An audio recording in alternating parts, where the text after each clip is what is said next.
대환난 182일째.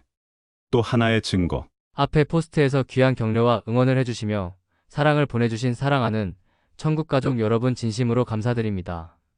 이번 주를 마지막으로 말세 특집을 마무리하려는 결심을 했기에 외국의 성도들을 대상으로 한 요약된 타임라인 포스트를 구상하는 등 나름 바쁜 시간을 보내고 있습니다.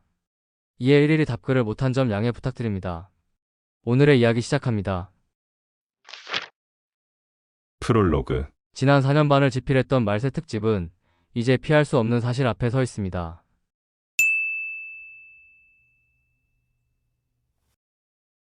그러나 너희에게 이르노니 내가 포도나무에서 난 것을 이제부터 내 아버지의 나라에서 새 것으로 너희와 함께 마시는 날까지 마시지 아니하리라 하시니라. 마태복음 26장 29절. 내가 너희에게 이르노니 이 유월절이 하나님의 나라에서 이루기까지 포도주를 다시 먹지 아니하리라. 누가복음 22장 16절, 18절. 최근 찾아내는 모든 증거들은 거짓말을 하지 않으시는 하나님께서 써놓으신 성경에서 찾아내고 있습니다. 주님께서 분명히 마지막 때의 유월절에 하늘에서 우리들과 함께 포도주를 마시겠다고 하셨으니 반드시 유월절에 하늘에서 우리들과 함께 포도주를 마시실 것입니다. 그래서 추적의 범위가 아주 좁혀졌습니다. 위에 두 개의 유월절 중 하나가 바로 그날입니다. 하지만 지금도 저는 제가 하나님의 뜻대로 하고 있는 것인지 확신이 서지 않고 있습니다. 모세와 같이 사도 바울과 같이 직접 음성으로 말씀을 해주시며 이끄시는 것이 아니라 저울로 추적을 해나가며 발견해 나가고 있는 것이며 발견되는 증거들을 보면서 이것은 내 능력으로 되는 일이 아닌 것이기에 주님의 인도하심이라는 추측을 하고 있기 때문입니다. 그래서 아무 일이 없을 때 그럴 줄 알았어 거짓 선지자 라는 조롱을 들어도 어쩔 수 없는 것이죠. 그렇더라도 저는 제가 해나가는 일을 안 할 수가 없다는 것이 저의 괴로운 심정입니다. 수천 년의 비밀을 전 세계 유일하게 손에 쥐고 있는 이상 제가 발견하는 모든 사실을 선포하지 않을 수 없기 때문입니다. 최근에 여러분들의 댓글을 보면 주변에 알리시겠다고 하시는 분들이 보이던데 제발 그러지 마시기 부탁드립니다. 지금 발견되고 있는 타임라인을 알리는 것은 여러분이 할 일이 아닙니다. 여러분은 발견되는 타임라인을 잠잠히 알고만 있어도 자신의 임무를 다하는 것입니다. 주 여호와께서는 자기의 비밀을 그 종 선지자들에게 보이지 아니하시고는 결코 행하심이 없으시리라. 아모스 3장 7절. 여러분이 주위에 알려봤자 아버지의 뜻에 의해 사람들의 귀가 닫혀있기에 역효과만 나게 되어 있습니다. 특히 이번에 아무 일이 없으면 그 다음 일은 생각도 하기 싫은 것이죠. 여러분이 굳이 안 알려도 만약 제 추적이 정답이라면 휴거 이후에 이곳에서 추적했던 모든 것을 자동으로 세상의 모든 사람들이 알게 될 것입니다. 그것이 하나님께서 일하시는 방식이기 때문입니다. 제가 생각하는 시나리오는 다음과 같습니다. 휴거가 발생하면 전 세계의 많은 기독교 지도자들과 성도들이 사라질 것이지만 그래봐야 20% 미만일 것이고 하나님을 믿는다 하던 80% 이상의 사람들이 뒤에 남게 될 것입니다. 그 남은 사람들 중에서 믿음 더하기 행위는 구원이라 주장하는 가짜 복음에 속아 자신이 성도라고 착각하고 있는 거듭난 적 없는 종교인들이 80% 정도 될 것이고 거듭났지만 주님이 오심을 깨어 기다리지 않다가 남겨진 자들이 20% 정도 될 거라고 추측합니다.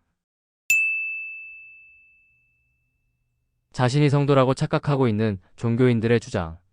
거룩하게 살아야 구원받고 천국 갑니다. 믿음 더하기 행위는 구원. 잘못 살면 구원은 취소됩니다. 믿음 더하기 행위는 구원. 구원은 시작일 뿐 끝까지 의롭게 살아야 완성됩니다. 믿음 더하기 행위는 구원.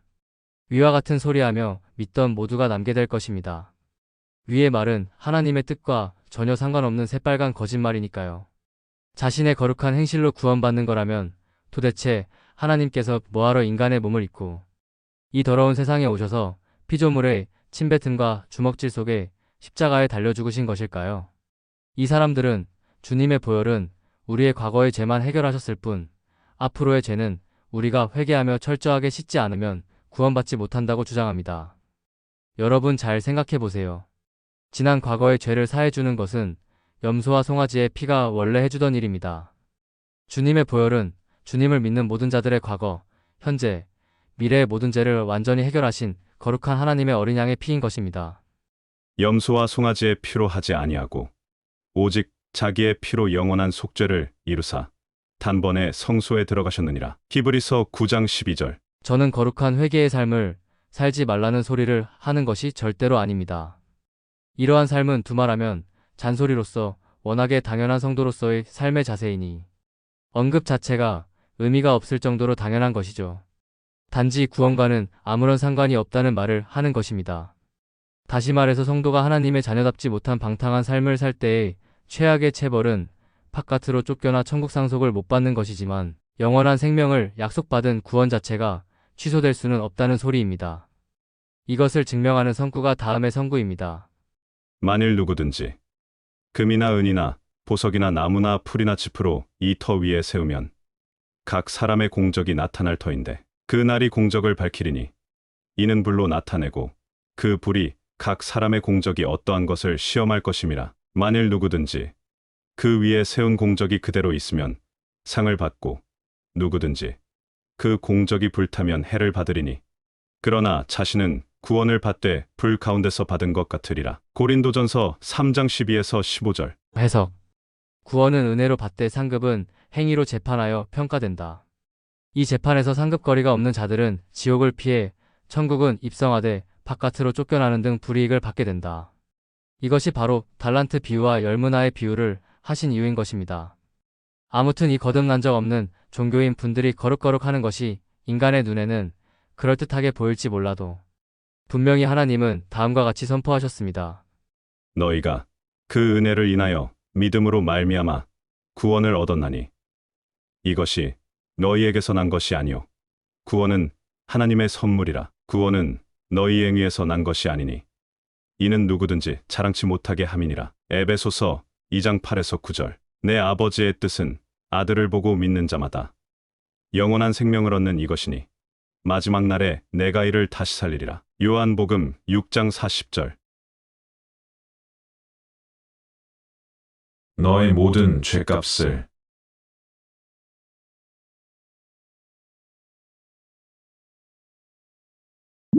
내가 모두 갚았도다.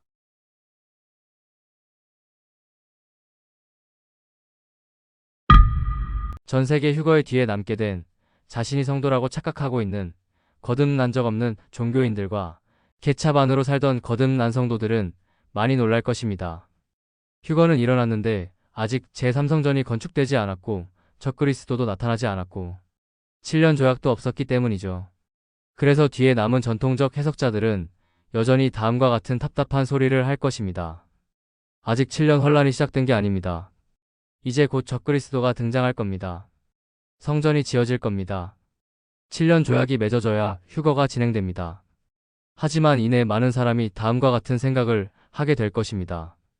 어라? 뭔가 이상하다. 이게 7년 혼란이 맞는가? 혹시 이미 시작되었었던 거 아니야? 이때 시작되는 것이 전통적 성경 해석의 붕괴입니다. 혹시 그동안 잘못 해석해 왔던 거 아닌가? 라는 생각과 함께 말이죠. 모두가 믿었던 성경 해석의 붕괴는 전 세계의 신학자, 기독교 유튜버, 목회자, 크리스천들을 혼란에 빠뜨리게 될 것이며 사람들은 온라인을 뒤져가며 이게 어떻게 된 일인지 설명해 줄 수 있는 인물을 찾기 시작할 것입니다.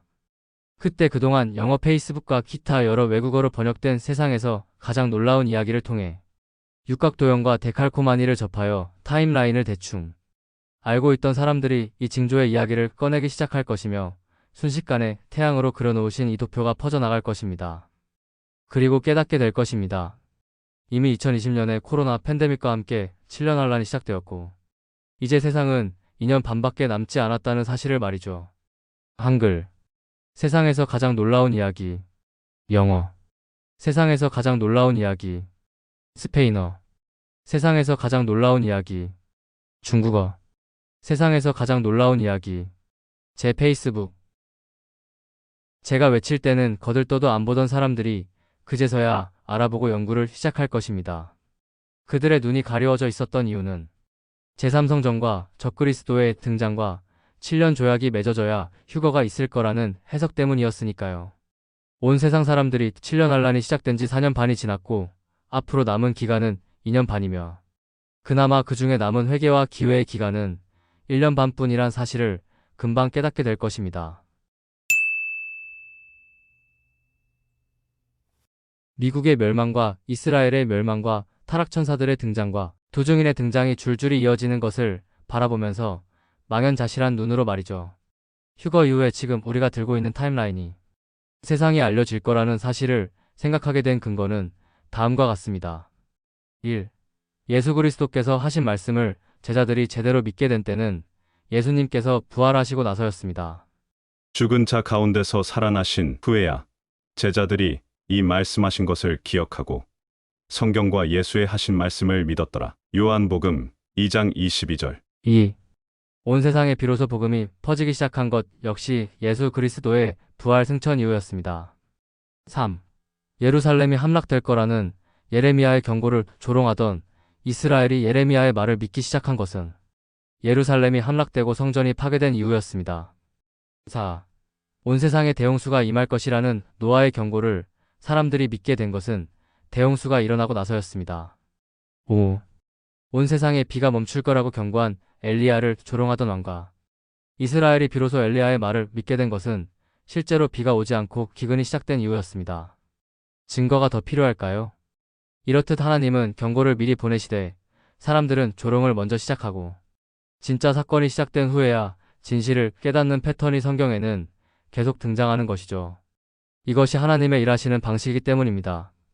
그래서 저는 휴거 직후에야 세상의 사람들이 7년 환란이 이미 시작되었다고 외치던 말세 특집의 추적 여정을 믿게 되고 데칼코마니와 육각도형을 알아보게 될 거라고 말씀드리는 것입니다. 지금 말세 특집의 상황을 보세요. 해와 달로 그려진 저렇게 놀라운 징조를 세상에 선포한 지 4년 반이 지났는데도 온 세상의 사역자들과 성도들이 눈과 귀를 닫고 있습니다. 다음과 같이 외치면서 말이죠. 그날과 그 시는 아무도 모르나니 중얼중얼. 제3성전이 세워져야 7년 환란이 시작되는 거야. 적그리스도가 나타나야 7년 환란이 시작되는 거야. 7년 조약이 맺어져야 7년 환란이 시작되는 거야. 이 사람들은 7년 환란의 1006년이 데려갈 자와 남겨질 자를 분리하는 키질의 기간이며 은혜의 기간임을 끝까지 눈치를 못 채는 것입니다. 이렇듯 지금 우리들은 성경적 조롱을 당하는 시간 속에 있습니다. 봉인에 묶어 놓으셨다가 때가 되어 열어주시는 하나님의 비밀은 세상의 가치관과 정면 충돌하고 기존의 신학적 틀과 충돌하고 다수가 원하는 메시지와 충돌하며 오직 소수만이 진실을 알아보기 때문입니다.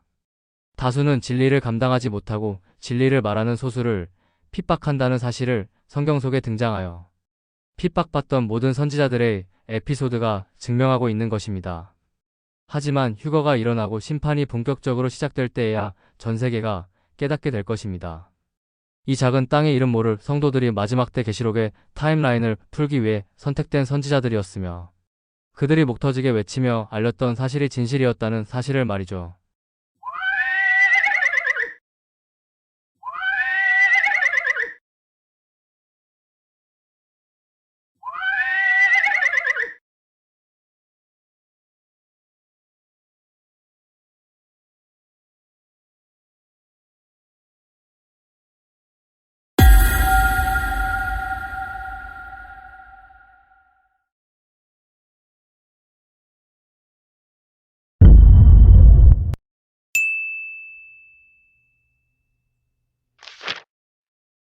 챕터 1. 또 하나의 증거. 다음은 혼인잔치의 비밀 일부 중 일부 내용입니다.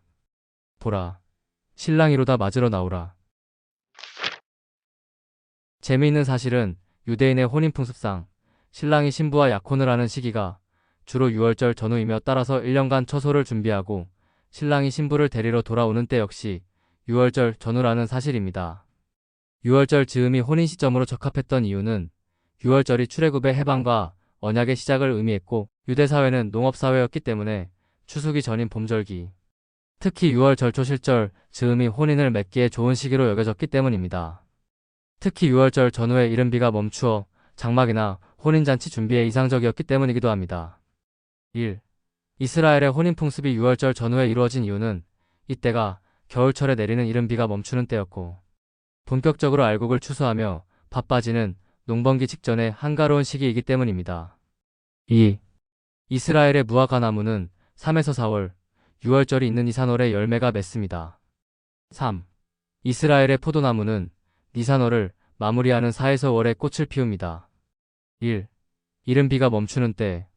2. 무화과가 열매를 맺는 때. 3. 포도나무가 꽃을 피우는 때. 이때가 이스라엘의 혼인풍습상 가장 혼인에 적합한 시기였으며 그 시기는 6월절이 있는 니산월입니다. 눈치채신 분? 나의 사랑하는 자가 내게 말하여 이르기를 나의 사랑 내 어여쁜 자야 일어나서 함께 가자. 겨울도 지나고 비도 그쳤고 지면에는 꽃이 피고 새가 노래할 때가 이르렀는데 뒤둘기의 소리가 우리 땅에 들리는구나. 무화과 나무에는 푸른 열매가 익었고 포도나무는 꽃을 피워 향기를 토하는구나. 나의 사랑 나의 어여쁜 자야 일어나서 함께 가자. 아가서 2장 10에서 13절. 1. 이른 비가 멈추는 때. 2. 무화과가 열매를 맺는 때. 3. 포도나무가 꽃을 피우는 때. 눈 빠지게 기다리다가 상사병이 걸린 신부를 데려가는 신랑의 이야기인 아가서의 배경은 6월절이 있는 니산월인 것입니다. 나의 사랑, 나의 어여쁜 자야 일어나서 함께 가자. 보라 신랑이로다 맞으러 나오라. 건축자가 버린 돌이 집 모퉁이의 머릿돌이 되었나니 이는 여호와께서 행하신 것이요 우리 눈에 기이한 바로다. 이 날은 여호와께서 정하신 것이라. 이 날에 우리가 즐거워하고 기뻐하리로다. 시편 118편 22에서 24절. 위성구에 우리가 즐거워하고 기뻐하는 이날의 정체는 건축자가 버린 돌이 진모퉁이의 머릿돌이 된다는 예언이 성도들이라는 벽돌로 성전이 완성되며 성취되는 날인 어린 양의 혼인잔치 날입니다. 그것이 다음의 성구인 것입니다. 우리가 즐거워하고 크게 기뻐하며 그에게 영광을 돌리세. 어린 양의 혼인 기약이 이르렀고 그의 아내가 자신을 준비하였으므로 그에게 빛나고 깨끗한 세마포 옷을 입도록 허락하셨으니 이 세마포 옷은 성도들의 옳은 행실이로다 하더라. 계시록 19장 7에서 9절. 다시 말씀드립니다. 지난 4년 반을 집필했던 말세 특집은 이제 더 이상 피할 길 없는 사실 앞에 서 있습니다. 성경의 모든 증거가 우리가 기다리는 그날은 6월절이라고 말하고 있다는 사실을 분명하게 알게 되었으니까요. 이것이 이번 주의 말세 특집을 마감하는 이유입니다. 무슨 일이 생기든 안 생기든 우리가 기다리는 그날을 추적하는 시리즈인 말세 특집은 이제 정답을 찾아냈고 아버지께서 원하시는 일을 드디어 완수해냈기 때문입니다. 주 여호와께서는 자기의 비밀을 그 종 선지자들에게 보이지 아니하시고는 결코 행하심이 없으시리라. 아모스 3장 7절. 휴거의 날 역시 선지자에게 보이고야 시작하실 것이기에 휴거의 날을 공개받는 영광을 받은 선지자들이 우리들이 맞는지 아닌지 이제 우리는 시험대회에 올라선 것입니다. 아무 일이 없고 우리가 틀리다면 다른 누군가를 대상으로 아모스 선구를 성취하시는 일을 하고 계신다는 증거겠지요. 우리는 순종할 따름입니다. 챕터 2. 미국의 멸망. 휴거의 날이 6월절 4일 전인 니산월 10일이라는 그간의 추적이 맞다면 이제 휴거 직후 세상에 벌어질 일을 돌아볼 필요가 있지요. 전에도 말씀드렸습니다. 앞으로 1년 6개월 내로 다음의 모든 사건이 반드시 벌어져야 한다고 말이죠. 0. 휴거. 1. 미국의 멸망. 2. 이스라엘의 멸망. 3. 짐승의 권세 시작. 4. 두증인의 출현. 5. 이스라엘의 도망의 기간. 6. 짐승의 우상과 짐승의 표의 진행. 7. 남은 자들의 순교. 8. 순교자들의 부활 휴거. 과연 1년 6개월 내로 저 모든 일이 성취될 수 있을까요? 휴거가 곧 벌어진다면 가능합니다. 하지만 휴거가 더 이상 미루어진다면 위의 성취가 이루어지기는 매우 버거워지는 기간이 되는 것입니다. 아무튼 지금부터 휴거의 날이 미국의 멸망과 직결되어 있다는 사실을 논증해 보겠습니다. 전세계 초강대국 미국의 멸망은 저의 추측이 아닙니다. 계시록 여기저기에 분명히 기록이 되어 있는 진실입니다. 그 중에 하나가 계시록 13장입니다. 온 땅이 놀랍게 여겨 짐승을 따르고 용이 짐승에게 권세를 주므로 용에게 경배하며 짐승에게 경배하여 이르되 누가 이 짐승과 같으냐 누가 능히 이와 더불어 싸우리요 하더라. 또 짐승이 과장되고 신성모독을 말하는 입을 받고 또 42달 동안 일할 권세를 받으니라. 계시록 13장 3에서 5절. 여러분 잘 생각해 보세요. 온 세상이 이 나라에 경배를 하며 굴복을 한다는 이야기는 러시아, 중국, 북한, 이란 등 전 세계의 모든 나라가 굴복한다는 소리입니다. 지금의 미국은 초강대국이긴 하지만 러시아, 중국, 유럽, 북한이 누가 능히 너와 더불어 싸우리오라고 하면서 굴복하는 일은 벌어지지 않고 있습니다. 그 이유는 그들에게 핵무기가 있기 때문입니다. 그래서 미국도 이들을 섣불리 못 건드는 것입니다. 즉, 누가 능히 너와 더불어 싸우리오라고 하면서 전 세계가 굴복한다는 것은 핵무기로는 공격 자체가 안 되는 무시무시한 존재가 미국의 멸망과 함께 등장한다는 소리인 것이죠. 핵무기로는 위협이 불가능한 존재. 핵무기로는 절대로 멸할 수 없는 존재. 그런 존재가 나타나서 전 세계를 위협해야 비로소 다음 선구가 성취되는 것입니다. 온 땅이 놀랍게 여겨 짐승을 따르고 누가 이 짐승과 같으냐? 누가 능히 이와 더불어 싸우리요 하더라. 계시록 13장 3에서 4절. 그런 존재는 딱 하나밖에 없습니다. 외계로부터 갑자기 나타난 신들. 그들의 정체는 그동안 논증해드렸다시피 수천 년간 무적행에 잡혀있다가 풀려나는 타락천사들의 무리입니다. 다음 선구를 잘 보세요. 또 자기 지위를 지키지 아니하고 자기 처소를 떠난 천사들을 큰 날의 심판까지 영원한 결박으로 흑암에 가두셨으며 유다서 1장 6절. 하나님이 범죄한 천사들을 용서하지 아니하시고 지옥에 던져 어두운 구덩이에 두어 심판대까지 지키게 하셨으며 베드로후서 2장 4절. 위에 두 가지 선구를 자세히 보면 우리는 다음의 사실을 알 수 있습니다. 잘 읽어보세요. 지구상에 전에는 있었다가 지금은 그들이 저지른 범죄 때문에 무적행에 갇혀 있어서 지구상에 지금은 없으나 마지막 심판의 때에 최종 심판을 위해 풀려나서 무적행에서 올라와 지구상으로 풀려날 타락천사들이 존재하고 그들은 최종 심판을 받고 멸망으로 들어가게 된다. 잘 읽어보셨나요? 이제 다음의 선구를 읽어보세요. 내가 본 짐승은 전에 있었다가 지금은 없으나 장차 무적행으로부터 올라와 멸망으로 들어갈 자니 계시록 17장 8절. 다시 봐도 놀랍죠? 유다서와 베드로 후서와 계시록 17장은 계시록에 기록된 모든 짐승의 스토리가 타락천사들의 이야기임을 증명하고 있습니다. 기억해두세요. 계시록에 기록된 모든 짐승의 이야기는 타락천사의 무리 이야기입니다. 온 땅이 놀랍게 여겨 짐승을 따르고 용이 짐승에게 권세를 주므로 용에게 경배하며 짐승에게 경배하여 이르되 누가 이 짐승과 같으냐?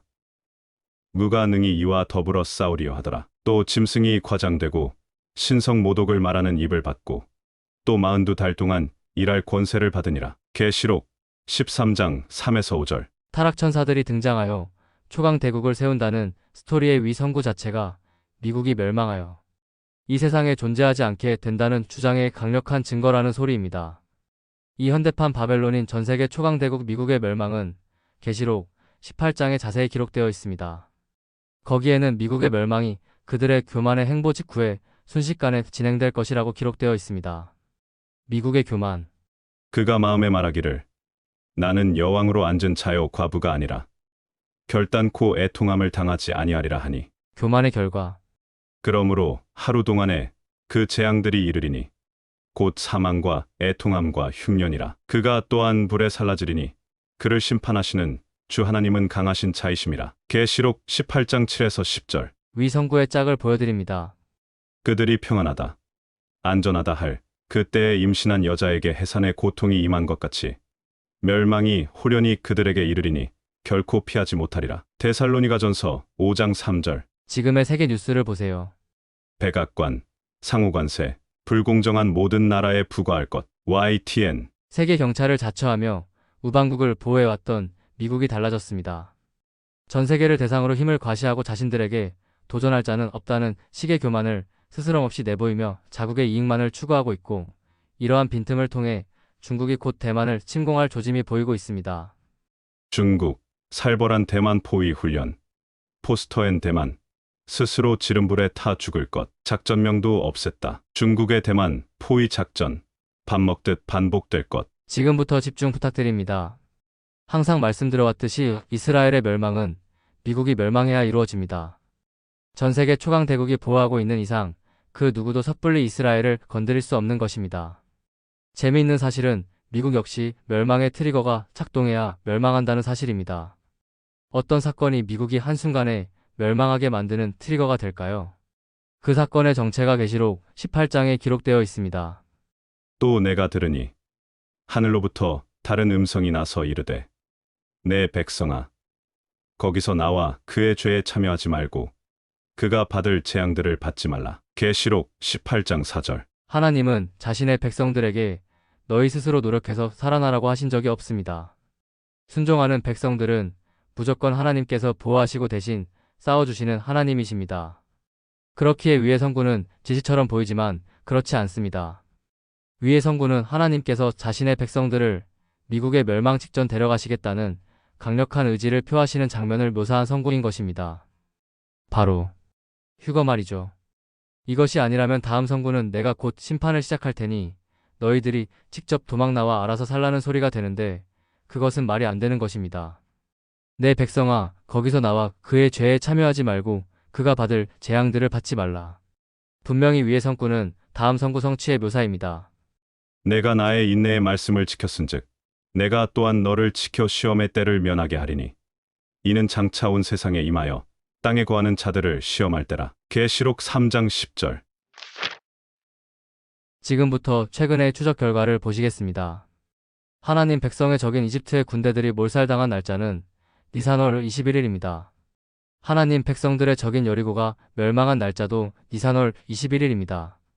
만약 지금까지의 추적이 맞다면 미국의 멸망 역시 휴거로부터 약 10일 후인 니산월 21일이 될 것입니다. 그 이유는 적들의 멸망 앞에 있는 니산월 10일과 니산월 14일이 인류 역사를 관통하는 인류 구원에 대한 4가지 계획의 날짜들이기 때문입니다. 니산월 10일. 1. 모형인 출애굽의 니산월 10일. 6월절 제사를 위해 어린 양을 준비한다. 2. 완성인 십자가의 니산월 10일. 6월절 제사를 위해 어린 양을 준비한다. 3. 모형인 가나안 입성의 니산월 10일. 요단강을 건너 약속의 땅 가나안 입성. 4. 완성인 하늘나라 입성의 니산월 10일. 하늘을 건너 약속의 땅 하늘나라 입성. 니산월 14일. 6월절. 1. 모형인 출애굽의 6월절. 6월절 어린 양의 피를 문설주에 바르면 멸망하지 않는다. 2. 완성인 십자가의 6월절. 6월절 어린 양의 피를 영혼으로 믿으면 멸망하지 않는다. 3. 모형인 가나안 땅의 6월절.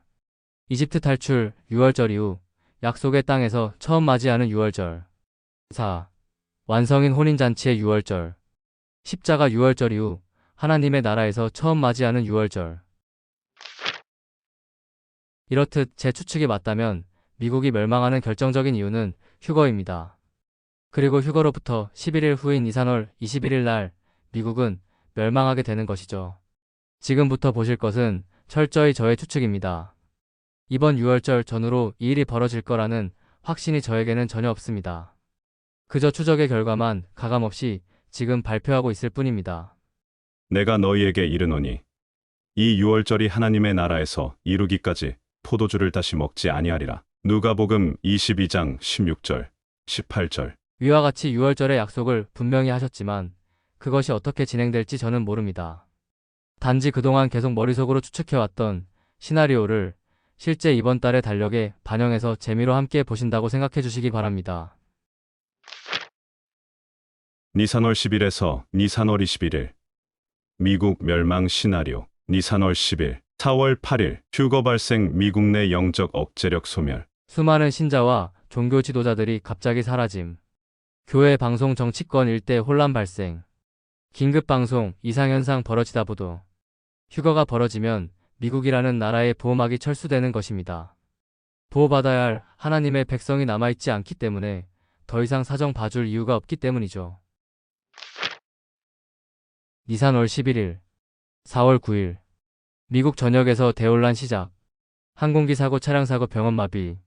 미디어는 침묵하거나 UFO 집단 납치 설등 등을 보도하기 시작. 대혼란 속에 경찰과 군부 내부 혼선 시작.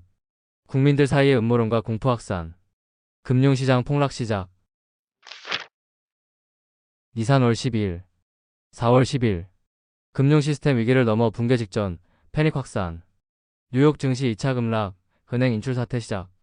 가상화폐와 금은 등 대체 자산으로 이동 시작. 그레이트 리셋 주장자들 등장. 월가 및 연준 통제력 상실.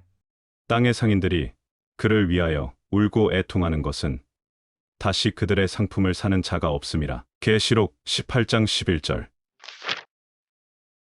니산월 13일. 4월 11일. 사이버 공격 발생 인터넷 시스템 마비. 주요 통신사, 인터넷망, 클라우드 서비스 다운. 의료 교통 금융 시스템 완전 마비. EMP 공격 혹은 타락천사들의 초과학 기술 공격 가능성. 정전 단전 지역 발생. 니산월 14일. 4월 12일.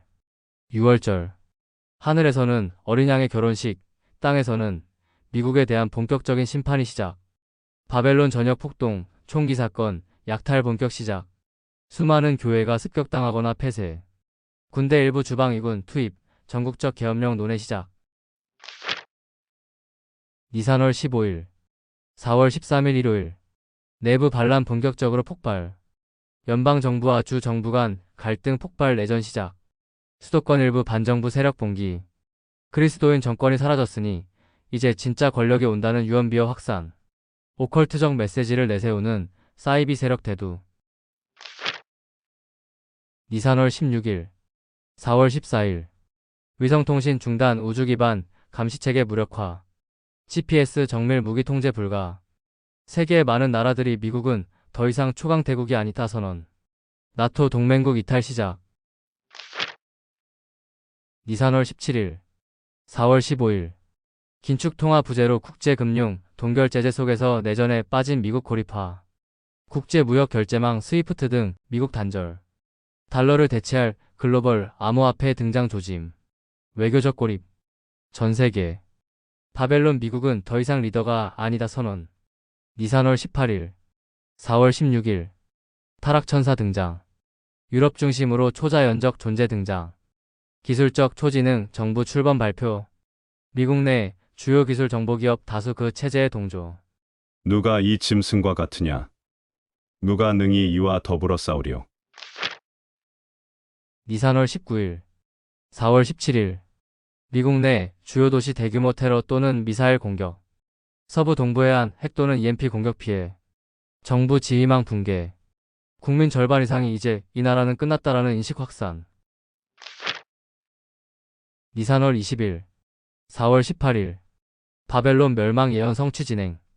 미국 전역 실시간 영상에 불과 연기, 혼란, 절규. 수많은 국가들이 공포에 질려 지켜봄. 남겨진 성도들, 멸망을 직감하고 최후의 기도로 미국과 함께 순교 결심. 니산월 21일, 4월 19일. 바벨론 완전히 멸망.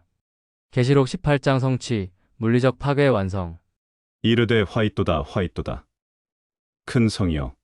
모든 선장과 각처를 다니는 선객들과 선원들과 바다에서 일하는 자들이 멀리 서서 그가 불타는 연기를 보고 외쳐 이르되 이 큰 성과 같은 성이 어디 있느냐. 계시록 18장 16에서 18절. 바벨론 역사 속에서 제거됨. 짐승 타락 천사들이 이끄는 세계 정부 준비 완료. 정말 저 역시 믿겨지지 않는 상상이지만 이 비슷한 일이 이번이 아니라도 언젠가는 반드시 벌어지게 될 것입니다. 계시록은 사도 요한이 이미 완성된 미래를 실시간 환상으로 보고 기록한 역사 기록이니까요. 이렇게 미국이 멸망하고 나면 이번에는 미국의 보호를 받고 있던 이스라엘이 멸망할 차례입니다. 함께 보시죠. 챕터 3. 이스라엘의 멸망. 항상 말씀드려 왔습니다. 미국이 멸망해야 이스라엘이 멸망하고 다음 선구가 성취될 것이라고 말이죠. 너희가 예루살렘이 군대들에게 에워싸이는 것을 보거든 그 멸망이 가까운 줄을 알라. 그때에 유대에 있는 자들은 산으로 도망갈 것이며 성내에 있는 자들은 나갈 것이며 촌에 있는 자들은 그리로 들어가지 말지어다. 누가복음 21장 20에서 21절. 이스라엘이 미국의 보호를 받고 있는 이상 위의 일은 벌어지지 않습니다. 저는 항상 궁금한 것이 있었습니다. 이스라엘은 핵보유 강국인데 어떻게 군대들에 휩싸여 멸망하는 일이 벌어질까 하고 말이죠. 이스라엘은 특히 자신들이 멸망할 것 같을 때 보유하고 있던 모든 핵 무기를 터뜨려 자국과 전 세계의 공멸을 진행하는 삼선 옵션 전술을 공공연하게 외치고 있습니다. 그래서 적들이 자신들을 섣불리 못 건들게 만들어 놓은 것입니다. 하지만 이스라엘의 멸망이 다음의 시나리오로 진행이 된다면 저의 궁금증은 해결됩니다. 이스라엘 멸망의 1단계. 미국 멸망으로 군사 외교력 상실. 아이언돔 시스템, 위성정보 해걱지력 모두 약화. 유럽 중동 세력 이스라엘과 거리두기 시작. 이스라엘이 방어력 없는 핵보유국이 됨. 국내 사회 정치 혼란. 강경파대, 온건파 충돌은 내전 수준의 긴장 시작. 특히 이때 이스라엘은 코너로 몰렸을 때 핵무기를 모두 터뜨리겠다는 자신들의 위협이 현실에서 실행되지 못하는 뜬구름 계획이었다는 사실을 늦게야 깨닫게 될 것입니다. 이스라엘의 권력자들이 무슨 일이 있어도 자신들이 살고 싶어하는 열망이 생각보다 컸다는 사실을 깨닫게 되기 때문이죠. 패역한 자식들은 화 있을진저. 그들이 개교를 베푸나 나로 말미암지 아니하며 맹약을 맺으나 나의 영으로 말미암지 아니하고 죄의 죄를 더하도다. 그들이 바로의 세력 안에서 스스로 강하려 하며 애굽의 그늘에 피하려 하여 애굽으로 내려갔으되 나의 입에 묻지 아니하였다. 그러므로 바로의 세력이 너희의 수치가 되며 애굽의 그늘에 피함이 너희의 수욕이 될 것이라. 이사야 30장 1에서 3절. 이스라엘 멸망의 2단계. 유럽 또는 중동 다국적 연합군의 군사 압박. 중동 평화 유지를 위해 예루살렘 중립화 주장. 미국의 부재를 통한 이슬람권 격렬한 반응. 알-아크사 모스크 이슈 격화, 팔레스타인 대규모 봉기. 타락천사들의 짐승 체계 개입 시작. 신세계 질서 확립 명분으로 예루살렘 문제 개입. 너희가 예루살렘이 군대들에게 에워싸이는 것을 보거든 그 멸망이 가까운 줄을 알라. 그때에 유대에 있는 자들은 산으로 도망갈 것이며 성내에 있는 자들은 나갈 것이며 촌에 있는 자들은 그리로 들어가지 말지어다. 누가복음 21장 20에서 21절. 이스라엘 멸망의 3단계. 야곱의 환란 시작. 물리적 공격 시작됨.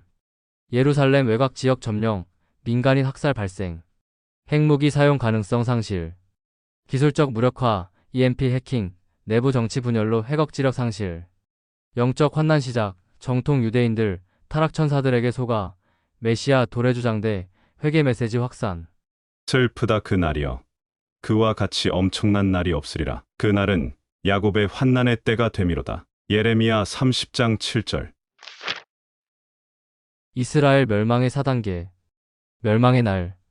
광야로 도망가는 자들 대 평화로 회유하는 적들에게 속아서 남는 자들. 적들의 말에 속아서 남는 자들은 싸그리 몰살당함. 광야로 도망가는 자들은 갑자기 등장한 두 증인의 인소라에 안전지대인 산, 광야로 피신.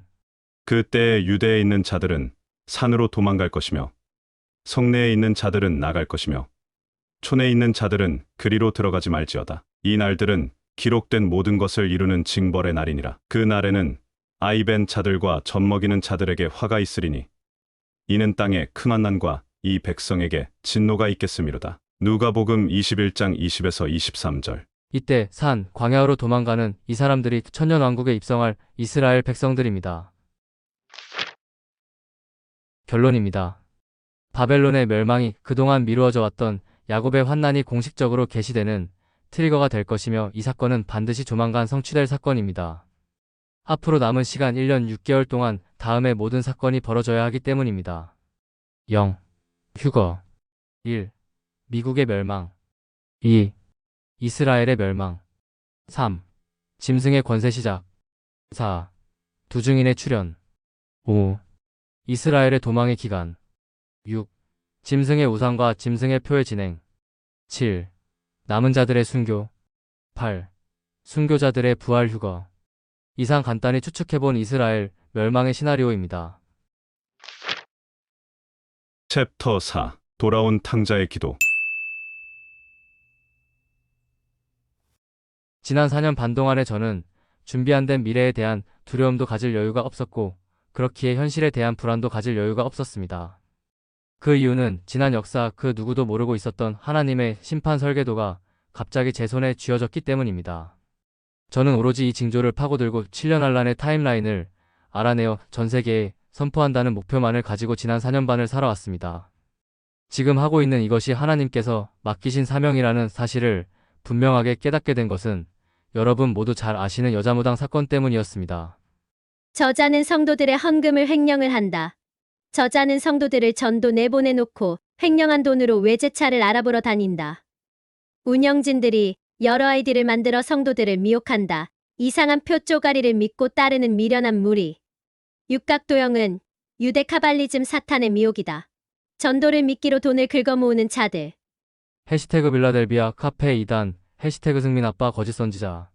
불땡 엔젤의 주장.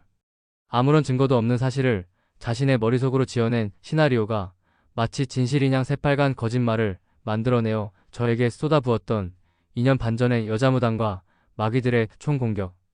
저는 맹세코 지금까지도 헌금에 1원 한 푼 개인적으로 손뗀 적이 없습니다. 당시에 어찌나 속상하고 억울하던지 단돈 1원이라도 손뗀 적이 있다면 지금이라도 바로 벼락을 내리시어 저를 죽이시라고 모두의 앞에서 맹세까지 했습니다. 이것은 당연한 것입니다. 1차는 제 돈이 아니기 때문이고 2차는 이것은 아버지의 일을 하라고 모은 성도들의 피땀이 들어있는 귀한 물질이기 때문이죠. 이 모든 후원금이 국내와 전 세계를 향한 전도에 대부분 사용되었고 나머지는 형편이 어려운 빌델의 성도들이 생필품을 무상으로 신청하여 이용하는 천국 쇼핑몰의 자금으로 사용되었습니다. 지금도 구글에 꾸준히 광고가 나가고 있고 천국 쇼핑몰 역시 한자매님의 도움을 받아 잘 운영 중입니다. 제게는 오히려 이 헌금을 관리한다는 자체가 개인적인 후원 이야기를 못하게 만드는 걸림돌이었습니다. 묵상에 많은 시간을 할애하고 이틀에 한 번씩 써내려가는 말세 특집의 추적에 집중하기에는 홀로 아들 대학교 보내며 먹고 사는 문제를 해결하기가 쉽지 않았기 때문에 말은 못했지만 도움이 절실히 필요했었기 때문입니다. 하지만 다행히도 힘들어질 때 아버지께서 몇몇 성도분들의 마음을 움직이시어 꾸준히 제게 도움을 보내주신 덕분에 걱정을 덜고 집필에 집중할 수 있었습니다. 정말 사역에 집중하는 데에 큰 도움이 되었습니다. 도움을 주신 모든 분들께 진심으로 감사드립니다. 이제 시간이 다 되었기에 맘 편히 하고 싶던 이야기 꺼내는 이야기니 오해 없으시기 바랍니다. 아무튼 마귀들의 총공격이 있었던 그때 저는 다음의 선구를 붙들었습니다.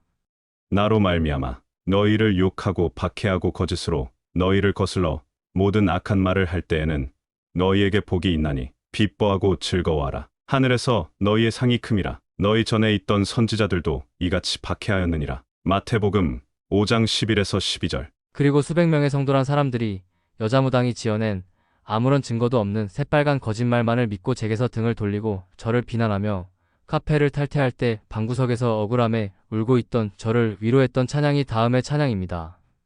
광야를 지나며 이 쓸모없는 사람에게 수천 년의 비밀을 보여주신 하나님의 은혜 앞에 저는 무릎 꿇습니다. 지난 인생에 아무런 잘한 것 하나도 없고 무지막지 더러운 죄만 짓고 방탕하게 살다가 결국에 아버지께 피 터지게 두들겨 맞고 쫄딱 망하고 인생이 완전히 망가진 후에야 무릎을 꿇고 주 앞에 나아왔을 뿐인데 이런 큰 은혜를 주신 것이죠. 이 과정 덕분에 저는 참복음을 그 누구보다 확실하게 알게 된 것입니다. 다음의 외침이 이 깨달음 속에서 나온 외침입니다. 저는 한 번 구원은 영원한 구원이라는 말을 믿는 것이 아닙니다. 저는 나를 위해 피조물의 온갖 모욕도 참고 십자가의 고통을 이겨내신 하나님은 절대로 날 버리지 않으실 것을 알고 있는 것입니다. 잊지 마세요. 하나님은 당신의 잘잘못을 저울질해서 천성을 들여보내주시는 무서운 하나님이 아니라 당신과 천성에서 같이 살기를 간절히 원하셔서 당신 대신 귀한 피를 흘려주신 사랑의 하나님입니다. 너의 모든 죄값을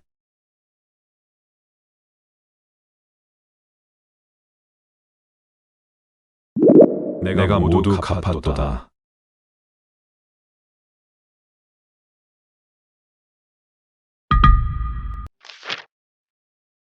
여러분들 중 많은 분들이 제가 천국에서 상급이 클 것이라고 말씀하시지만 저는 상급을 받을 만한 사람이 못 됩니다. 저는 진심으로 천국에 들어갈 수만 있어도 감지덕지 감사할 뿐입니다. 제가 얼마나 자격 없는 자인지를 잘 알기 때문입니다. 저는 지금 이런 못난 저를 택하여서 사용해주신 주님께 정말 감사할 뿐입니다. 하나도 잘한 것이 없는 제 못난 인생에서 값어치 있는 일을 할 수 있게 기회를 주신 고마운 사건이기 때문입니다. 저는 사실 상급보다도 더 큰 소원이 있습니다. 상급은 못 받아도 좋으니 4년 반 전에 시작한 일이 잘 마무리되게 해주셨으면 하는 것입니다. 여자무당과 마귀들의 공격과 수많은 눈먼 자들의 비난과 조롱 속에 괴로워하며 4년 반을 버텨왔습니다. 정말 이 끝 마무리만은 조롱을 받지 않고 명예롭게 끝날 수 있었으면 좋겠습니다. 그러나 너희에게 이르노니 내가 포도나무에서 난 것을 이제부터 내 아버지의 나라에서 새 것으로 너희와 함께 마시는 날까지 마시지 아니하리라 하시니라. 마태복음 26장 29절. 내가 너희에게 이르노니 이 유월절이 하나님의 나라에서 이루기까지 포도주를 다시 먹지 아니하리라. 누가복음 22장 16절, 18절. 저는 이 여정의 마지막 추적이 조롱으로 끝나지 않기를 간절히 바라고 있는 것입니다. 그렇기에 저는 지금 이 순간 제 모든 간구와 바람을 상급이 아니라 행복한 완주에 걸고 있습니다. 물론 모든 것은 주님의 뜻 안에 있고 주님의 손 안에 있습니다. 하지만 4년 반 전에 주님께서 심판의 설계도를 제 손에 쥐어주시며 세상의 조롱과 핍박 속의 단련을 통하여 진행하신 이 사역의 끝자락만은 부끄럽지 않게 끝내고 싶습니다. 지난 4년 반 동안 저를 행복하게 했던 것은 하나님의 경륜에 비밀이 들어있는 육각토형과 데칼코마니가 제 손에 쥐어져 있는 것과 이 속에 감춰진 하나님의 질서를 이곳의 모든 천국 가족들과 함께 공부하며 깨달아 알아가는 과정이었습니다. 이 모든 조롱과 싸움과 핍박의 여정이 주님의 혼인잔치의 만찬자리에서 사역을 완주한 자의 기쁜 찬양으로 마무리되길 간절히 소망합니다. 다음 주에 아무 일이 없더라도 실망에 빠지는 분이 없기를 바랍니다. 비록 저는 다시 조롱을 받을지언정 이제 더 이상 늦추기에는 남은 시간이 정말 없기 때문입니다. 시간이 다 된 것이 사실입니다.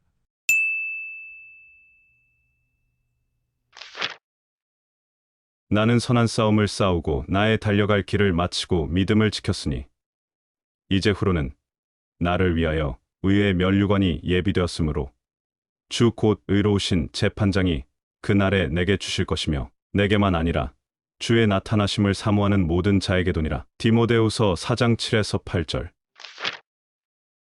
잘하였도다 착하고 충성된 종아, 얘가 적은 일에 충성하였음에 내가 많은 것을 내게 맡기리니 내 주인의 즐거움에 참여할지어다. 마태복음 25장 21절. 보라, 내가 속히 오리니 내가 줄 상이 내게 있어 각 사람에게 그가 행한 대로 갚아주리라. 계시록 22장 12절. 할렐루야. 주여 어서 오시옵소서. 거듭남 시리즈 8부. 휴거 신부의 자격. 이 글은 약 3년 전에 썼던 글이기에 당시에 있었던 일들을 쓴 것이 현재 시제로 인용한 것으로 보일 수 있음을 미리 공지드립니다. 프롤로그. 천국은 들어가기가 정말 어렵습니다. 그것이 팩트입니다. 예수님도 이렇게 말씀하셨죠. 좁은 문으로 들어가기를 힘쓰라. 내가 너희에게 이르노니 들어가기를 구하여도 못하는 자가 많으리라. 위 성구는 많은 사람들로 하여금 천국이 들어가기 무진장 어렵다는 진리를 깨닫게 해주었습니다. 이렇듯 예수님은 사역기간 내내 천국을 들어가기가 얼마나 어려운지를 사람들이 깨닫기를 원하셨습니다. 이 말씀의 무게를 못 이겨서 아직도 머리를 땅에 쿵쿵 박으며 회개에 힘쓰다가 나가 자빠지는 사람들이 수없이 많습니다. 여러분, 사실은요. 천국을 들어가기는 어려운 게 아니라 불가능합니다. 예수님은 당신이 이것을 깨닫기를 원하신 것입니다. 너희의 의가 율법학자들과 바리새파 사람들의 의보다 낫지 않으면 너희는 하늘나라에 들어가지 못할 것이다. 마태복음 5장. 너희가 각각 마음으로부터 형제를 용서하지 아니하면 나의 하늘 아버지께서도 너희에게 이와 같이 하시리라. 음욕을 품고 여자를 보는 자마다 마음에 이미 가늠하였느니라. 형제에게 노하는 자마다 심판을 받게 되고 형제를 대하여 나가라 하는 자는 공회에 잡혀가게 되고 미련한 놈이라 하는 자는 지옥 불에 들어가게 되리라. 마태복음 5장. 예수님의 이 말씀을 지키기 위해 노력해보지만 결국은 당신은 깨닫게 됩니다.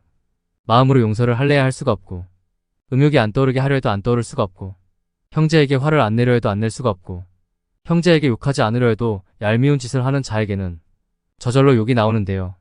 그런 깨달음으로 매일매일이 괴로운 당신에게 예수님은 계속 다음과 같은 말씀으로 채찍질을 하십니다. 좁은 문으로 들어가기를 힘쓰라. 내가 너희에게 이르노니 들어가기를 구하여도 못하는 자가 많으리라. 당신의 괴로움은 극대화됩니다. 당신의 마음속에 일어나는 솔직한 생각은 다음과 같습니다. 우리를 너무나 사랑하시기에 천국에서 영원한 생명과 행복을 약속하신 분이 왜 이렇게 천국 가기는 어렵게 만드셨을까? 예수님 말씀대로라면 천국에 들어갈 사람이 정말 몇 명이나 될까? 라며 절망하고 쓰러지는 당신을 안아주며 예수님은 다음과 같이 말씀하십니다. 아직도 모르겠니? 그래서 내가 온 거야. 나는 너를 이렇게까지 사랑한단다. 염소와 송아지의 피로 하지 아니하고 오직 자기의 피로 영원한 속죄를 이루사 단번에 성소에 들어가셨느니라. 히브리서 9장 세상에서 가장 놀라운 이야기 중에서 챕터 1 복음. 위의 프롤로그의 내용은 복음의 핵심이자 성경의 기초 교과서인 로마서의 핵심 내용입니다. 한마디로 너희의 죄는 내가 다 가지고 대신 죽었으니 이제 너희가 갚을 죄는 없다. 입니다. 아직도 저의 이런 말에 펄쩍 뛰는 분들이 있지만 제가 말한 것은 사실입니다. 성경을 수백 번을 읽어보았습니다. 읽을 때마다 항상 제가 얻은 결론은 확실합니다. 내 과거, 현재, 미래의 모든 죄는 주님의 십자가에서 단 하나도 빠짐없이 모두 해결되었다. 이것입니다. 염소와 송아지의 피로 하지 아니하고 오직 자기의 피로 영원한 속죄를 이루사 단번에 성소에 들어가셨느니라. 히브리서 9장 12절. 영원. 어떤 상태가 끝없이 이어짐. 시간을 초월하여 변하지 아니함. 영원한 속죄. 속죄의 상태가 끝없이 이어짐. 속죄의 상태가 시간을 초월하여 변하지 아니함. 복음을 이해하려면 국어 공부도 필요합니다. 구원받아도 죄 때문에 천국을 못 갈 수 있다고 설파하는 분들은 국어 공부를 할 필요가 있는 것입니다. 하나님께서 영원한 속죄를 이루셨다고 하셨으면 영원한 속죄를 이루신 것입니다. 왜 다른 말이 필요하죠? 염소와 송아지의 피로 하지 아니하고 오직 자기의 피로 영원한 속죄를 이루사 단번에 성소에 들어가셨느니라. 히브리서 9장 12절. 수없이 드린 말씀이지만 주님의 피로써 과거와 현재의 죄는 사해졌지만 앞으로의 죄는 우리가 회개로 씻어나가지 않으면 휴거에서 탈락된다는 주장을 하는 분들의 말은 주님의 보혈을 모욕하는 말입니다. 주님께서 피조물의 주먹질과 뺨따기와 침뱉음을 감수하고 죽으시며 흘리신 귀한 보혈의 피가 과거와 현재 죄만을 사해주는 능력이라면 굳이 그러실 이유가 없었던 것이죠. 과거와 현재의 죄를 사하는 능력은 염소와 송아지의 피로도 충분하기 때문입니다. 주님의 보혈은 과거, 현재, 미래의 모든 죄를 사해주신 영원한 속죄의 능력을 가진 피인 것입니다. 내가 해야 할 일은 내가 다 해놨으니 너는 그저 돌아오기만 하라. 이것이 복음입니다. 이것이 은혜입니다. 이것이 선물입니다. 나는 너를 이렇게까지 사랑한단다. 너희는 그 은혜에 의하여 믿음으로 말미암아 구원을 받았으니 이것은 너희에게서 난 것이 아니요 하나님의 선물이라. 행위에서 난 것이 아니니 이는 누구든지 자랑하지 못하게 함이라. 에베소서 2장 8에서 9절. 위의 성구는 진리입니다. 구원은 하나님이 공짜로 주신 선물인 것이죠. 바로 주님의 보혈이 우리 대신 흘려주신 선물인 것입니다. 이제 아래의 주장을 보세요. 은혜로 선물로 구원을 받은 것은 맞다. 하지만 이후 잘못 살면 구원은 소멸되고 지옥으로 가게 된다. 위의 말은 엄청난 모순입니다. 이후 잘못 살면 구원은 소멸되고 지옥으로 가게 된다. 선물의 조건이 붙으면 그 순간 그것은 선물이 아닌 거래가 돼버리기 때문입니다. 선물이란 그냥 아무 조건 없이 주는 것입니다. 언젠가 들었던 예인데 다시 한번 돌아봅니다. 어떤 사람이 자신의 자녀에게 생일날 선물을 하며 하는 이야기입니다. 아들아, 너의 평소 소원이 유럽을 여행 가는 것이었지? 자, 받아라. 100일후 탑승 가능한 유럽행 왕복 항공권이다. 생일 축하해. 이것이 선물입니다. 이번에는 다음의 말을 잘 보세요. 아들아, 너의 평소 소원이 유럽을 여행 가는 것이었지? 자, 받아라. 100일후 탑승 가능한 유럽행 왕복 항공권이다. 가격은 200만 원인데 앞으로 하루에 10,000원씩만 아빠한테 갚아라. 그렇게 하면 너는 절반 값인 100만 원에 유럽을 갈 수 있는 거야. 하지만 못 갚으면 미안하지만 이것은 다시 내가 회수할 거야. 생일 축하해. 이것은 선물일까요? 선물의 대가와 조건이 달리는 순간 그것은 선물이 아닌 것이 되는 것입니다. 너희는 그 은혜에 의하여 믿음으로 말미암아 구원을 받았으니 이것은 너희에게서 난 것이 아니요 하나님의 선물이라. 행위에서 난 것이 아니니 이는 누구든지 자랑하지 못하게 함이라. 에베소서 2장 8에서 9절. 한번 주었다가 다시 뺏는다면 그것은 선물이 아니기에 구원은 잃을 수 없는 것입니다. 분명히 구원은 아버지께서 선물로 주신 것이기 때문이죠. 다시 뺏으실 생각으로 주셨다면 애초에 선물이라는 단어를 사용하지 않으셨을 것이기 때문입니다. 만약에 구원을 다시 앗아가시고 지옥을 보내신다면 그 사람은 하나님께 이렇게 여쭈어 볼 것입니다. 선물이라 하셔놓고 왜 뺏어가시는 거죠? 이상 복음을 다시 복습해 보았습니다. 성경 전체를 통틀어서 가장 중요한 핵심 내용이기 때문입니다. 복음은 하나님의 사랑 이야기입니다. 복음은 우리가 천국 백성이 되었다는 소식입니다. 복음은 우리가 우리를 사랑하시는 창조주 하나님과 영원히 함께 살게 되었다는 소식입니다. 위의 사실을 살아 생전에 깨닫지 못하고 있다는 것은 자신이 지옥을 가고 있다는 확실한 증거입니다. 천국 백성은 자신이 천국 백성이 되었다는 것을 살아있는 동안 알고 삽니다.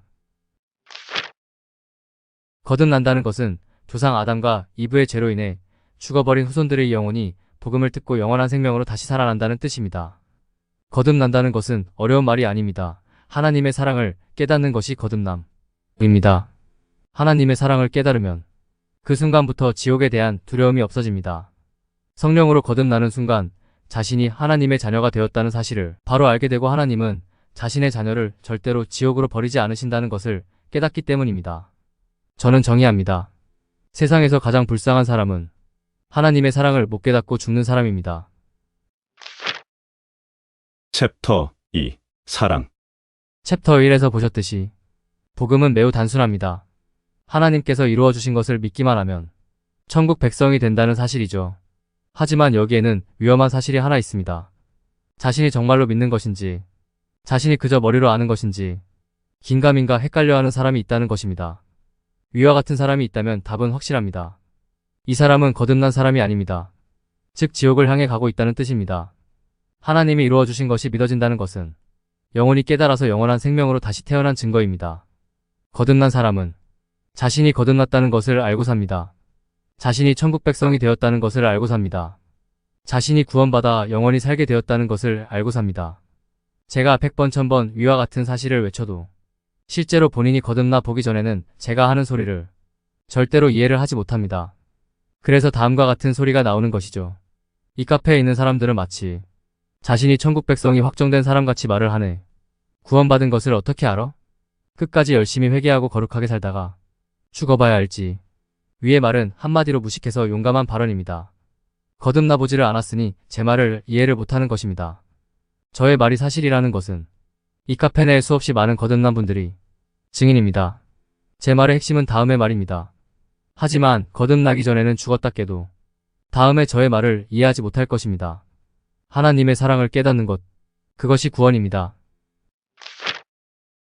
지금부터 오늘의 본론을 이야기하겠습니다. 제가 최근에 깨달은 사실을 앞에 2개의 포스트에서 다루었습니다. 너무나 당연한 것인데도 여태 정확히 깨닫지 못했다는 것이 신기할 정도입니다. 주님이 주신 계명은 권면이 아니라 반드시 지켜야 할 계명이라는 것을 말이죠. 권면, 알아듣도록 권하고 격려하여 힘쓰게 함. 계명, 반드시 지켜야 할 조건. 휴거 신부의 조건이 궁금하세요? 제가 깨달은 것을 그대로 전달하겠습니다.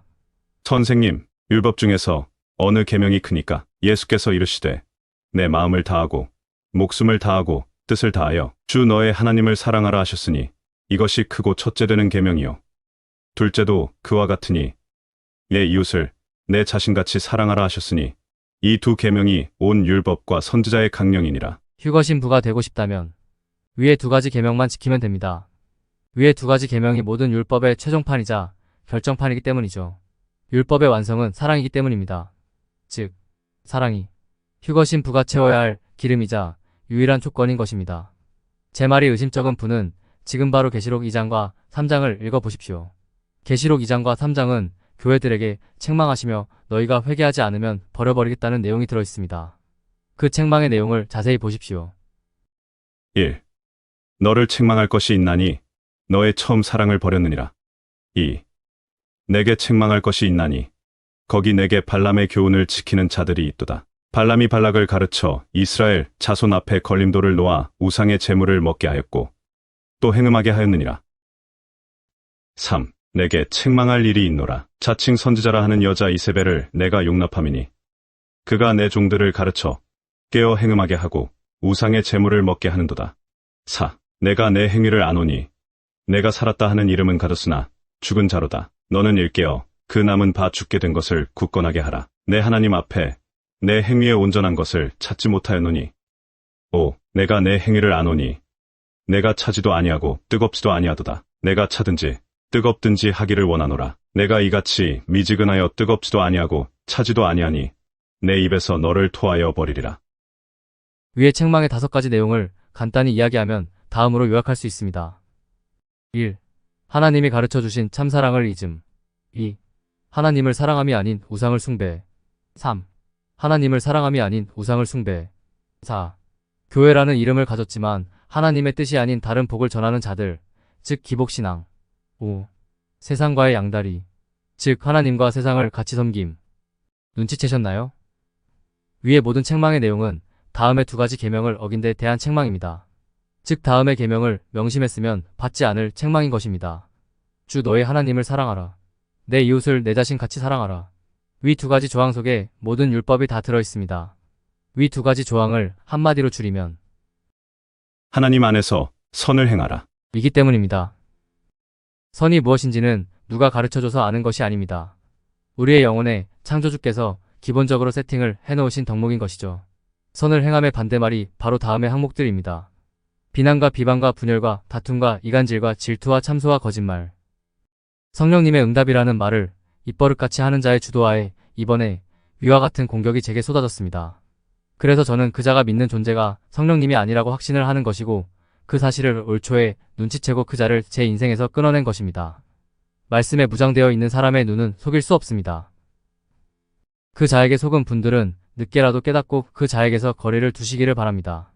주님만이 하실 심판을 가로채서 멋대로 타인에게 한 자, 주님만이 하실 정죄를 가로채서 멋대로 타인에게 한 자, 하나님의 100억 원어치 용서를 받아놓고도 타인의 100만 원 빚을 용서 못한 자, 그 자가 받을 잔을 같이 받지 마시길 간절히 소망합니다. 챕터 3. 행함. 어제 제 포스트에 다음과 같은 댓글이 달렸습니다. 좀 무서운 내용인 것도 같아요. 나는 예수님을 믿고 보혈을 의지해서 날마다 회개하지만 사랑을 실천하지 않는다면 첫째 휴거가 안 된다는 얘기잖아요. 휴. 저도 자격 미달입니다. 제 안에 사랑이 없음을, 다른 사람을 정죄하는 것이 끊임없음 때문에 제발 주님의 사랑을 제게 가득 채워주시기를 기도합니다. 아름답고 거룩한 고민입니다. 이미 해당 게시글에 멋진 해답의 댓글을 달아주신 빌델 신부님들이 있기에 제가 길게 쓸 필요가 없다고 생각합니다. 또한 솔직히 말씀드립니다. 저 역시 자격 미달입니다. 마음으로 용서를 할래야 할 수가 없고, 음욕이 안 떠오르게 하려 해도 안 떠오를 수가 없고, 형제에게 화를 안 내려 해도 안 낼 수가 없고, 형제에게 욕하지 않으려 해도 얄미운 짓을 하는 자에게는 저절로 욕이 나오는데요. 위의 이야기는 여러분의 이야기자 제 이야기입니다. 그 누구도 완벽하게 사랑을 성취할 수 없습니다. 뼛속까지 근본이 죄인이기 때문입니다. 그렇다면 서로 사랑하라 명령하신 하나님 앞에 우리가 할 수 있는 유일한 선택이 무엇입니까? 바로 하나님의 긍휼과 자비와 은혜에 바짝 무릎 꿇는 것. 그것만이 해답인 것입니다. 잘 보십시오. 두 사람이 기도하러 성전에 올라가니 하나는 바리새인이요 하나는 세리라. 바리새인은 서서 따로 기도하여 이르되 하나님이여 나는 다른 사람들 곧 토색, 불에, 간음을 하는 자들과 같지 아니하고 이 세리와도 같지 아니함을 감사하나이다. 세리는 멀리 서서 감히 눈을 들어 하늘을 쳐다보지도 못하고 다만 가슴을 치며 이르되 하나님이여 불쌍히 여기소서. 나는 죄인이로소이다. 누가복음 18장 10에서 13절. 이미 하나님 아버지는 당신이 완벽하게 계명을 못 지킬 것을 알고 계십니다. 하지만 주 너의 하나님을 사랑하라. 내 이웃을 내 자신같이 사랑하라. 이 계명을 신부의 자격으로 주신 이유는 당신이 다음과 같은 결론을 내리기를 바라셨기 때문인 것입니다. 좀 무서운 내용인 것도 같아요. 나는 예수님을 믿고 보혈을 의지해서 날마다 회개하지만 사랑을 실천하지 않는다면 첫째 휴거가 안 된다는 얘기잖아요. 휴. 저도 자격 미달입니다. 제 안에 사랑이 없음을, 다른 사람을 정죄하는 것이 끊임없음 때문에 제발 주님의 사랑을 제게 가득 채워주시기를 기도합니다. 위의 생각에 도달한 당신은 다음과 같은 기도가 터져나와야 합니다. 하나님이여 불쌍히 여기소서. 나는 죄인이로소이다. 이것이 하나님 아버지께서 가장 바라시는 제사인 것입니다. 제 추측이 아니란 것을 증명해 드리겠습니다. 하나님이 모든 사람을 순종하지 아니하는 가운데 가두어 두심은 모든 사람에게 긍휼을 베풀려 하심이로다. 로마서 11장 32절. 너희는 가서 내가 긍휼을 베풀기를 원하고 제사를 받기를 원하지 아니하노라.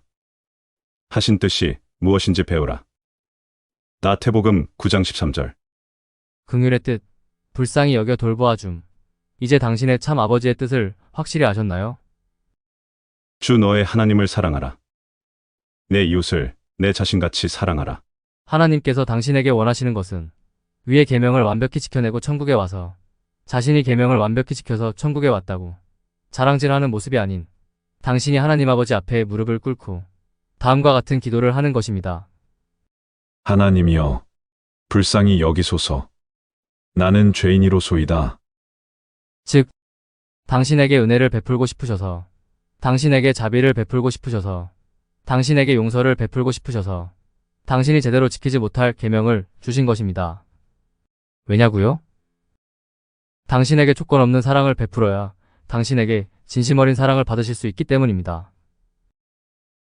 하나님께서 진정으로 원하시는 것은 머리를 바닥에 쿵쿵 박으며 하는 죄에 대한 회개나 거룩하려고 노력하는 거룩한 행실이 아닌 하나님에 대한 당신의 진심 어린 사랑인 것입니다. 당신을 너무나 사랑하기 때문에 너희는 가서 내가 긍휼을 베풀기를 원하고 제사를 받기를 원하지 아니하노라 하신 뜻이 무엇인지 배우라. 마태복음 9장 13절. 결론. 주 너의 하나님을 사랑하라. 내 이웃을 내 자신같이 사랑하라. 위의 계명은 천국을 상속받기 위해 반드시 지켜야 할 계명입니다. 지키려 노력하지 않는 자에게서는 다음의 기도가 나오지 않기 때문입니다. 하나님이여, 불쌍히 여기소서. 나는 죄인이로소이다. 무슨 뜻인지 이해되셨나요? 제 결론의 뜻을 정확히 이해하신 분은 자유를 얻을 것이고 이해를 못하신 분들은 속박의 굴레가 씌워질 것입니다. 제 말에서 자유가 아닌 속박을 느끼신 분은 다음의 선구를 묵상해 보시고 사람은 외모를 보거니와 나 여호와는 중심을 보느니라. 사무엘상 16장 7절. 대환난 182일째. 또 하나의 증거. The End.